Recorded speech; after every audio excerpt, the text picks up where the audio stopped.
తమిళ, తెలుగు ఇలా చాలా వందల సినిమాల్లో నటించిన పేరున్న నటుడు రాధాకృష్ణన్ పార్థిబన్. ప్రస్తుతం ఉస్తాద్ భగత్ సింగ్లో కూడా విలన్ ఆయనేనట, రాధాకృష్ణన్ పార్థిబన్ అని. అయితే ఆయన తాజాగా ఉస్తాద్ భగత్ సింగ్ ప్రీ రిలీజ్ ఈవెంట్లో మాట్లాడిన మాటలు ఆయనను తీవ్ర ట్రోలింగ్ చేయడానికి కారణమయ్యాయి. తమిళ్లో అయితే ఏకంగా ఆయన సినిమాల నుంచి బహిష్కరించాలనే వరకు వెళ్ళారు. సీన్ కట్ చేస్తే ఆయన మనస్ఫూర్తిగా క్షమాపణలు చెబుతూ పశ్చాత్తాపం వ్యక్తం చేస్తూ చాలా ఆవేదన బాధపడుతూ సుదీర్ఘంగా వివరణ ఇచ్చుకున్నారు. విషయం ఏంటి? బేసిక్గా రాధాకృష్ణన్ పార్థిబన్ అనే అతను నటుడు కాసింత చైతన్యం కలిగిన వ్యక్తి అనే పేరు. అంటే ఎలాగంటే ద్రవిడియన్ సిద్ధాంతాల గురించి, కుల మత వ్యతిరేకత గురించి చాలాసార్లు ఓపెన్గా మాట్లాడతారు. పెరియార్ సిద్ధాంతాలు, ఆయన విధానాల గురించి కూడా.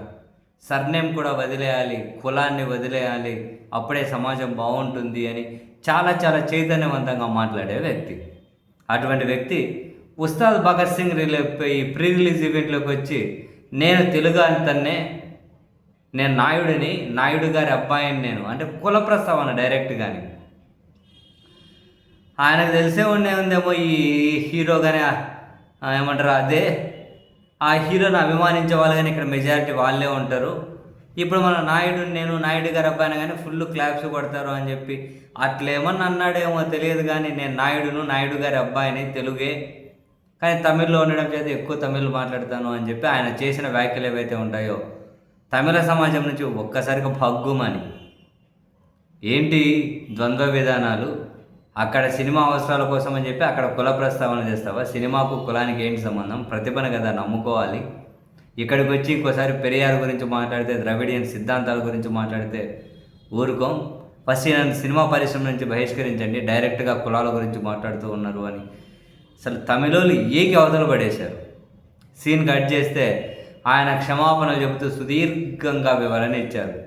నేను మిమ్మల్ని అందరినీ బాధ పెట్టాను, నన్ను క్షమించండి, నేను ఎలాంటి వాడిని మీకు తెలియదా, ఎన్నిసార్లు కులాలను వ్యతిరేకించుకుంటూ మాట్లాడాను, ఎన్నిసార్లు నేను బహిరంగంగానే వాటిని ద్వేషించాను, అది ఏదో ఉద్దేశపూర్వకంగా అనలేదు, కాకతాళీయంగా అనేశాను, అంతకుమించి ఎవరినో ప్రసన్నం చేసుకోవాలనో లేకపోతే ఇంకెక్కడో సినిమా అవకాశాల కోసమో వీటి కోసం నేను పాకులాడలేదు, నా విధానం అది కాదు.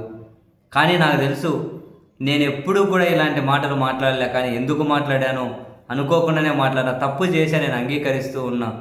బహిరంగంగా అది సినిమా ఫంక్షన్లో నా సిద్ధాంతాలకు విరుద్ధంగా కులం గురించి మాట్లాడడం, కుల ప్రస్తావన తీసుకొచ్చి నేను పలానా కులం అని చెప్పడం ఖచ్చితంగా తప్పే. నేను ఇంతకుముందు ఎప్పుడూ ఆ తప్పు చేయలే, ఇప్పుడు తప్పు చేశాను, నన్ను క్షమించండి, ఇంకోసారి ఇటువంటివి జరగకుండా చూసుకుంటాను. నేను ద్రవిడియన్ సిద్ధాంతాలనే ప్రేమిస్తా, పెరియార్ని ప్రేమిస్తా, నేను ఎప్పుడైనా కులాన్ని ద్వేషిస్తాను, పొరపాటు జరిగింది అని చెప్పి చాలా సుదీర్ఘంగా వివరణ ఇచ్చారు. ఎందుకు అట్లా ఉంటుంది? అనవసరమైన ఈ కులాలు వచ్చి ఈ కంపుకి ఎలకడం ఎందుకు? ఆ సినిమా వేదికల మీదకి వెళ్ళి అక్కడంతా ఆడ కేకలేసే వాళ్ళంతా ఎక్కువ వాళ్ళే ఉంటారని చెప్పి అనుకున్నాడేమో. కానీ పాపము అసలు ఈయన చాలా ఆశ్చర్యం.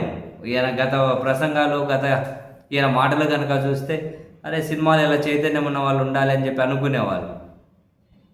కానీ ఎందుకో మరి అనవసరమైనటువంటి చెత్త వ్యాఖ్యలు ఈ మధ్య 1-2 సందర్భాల్లో చేశారు. కులం గురించి అని కాదు, ఇంకో మహిళ గురించి కూడా.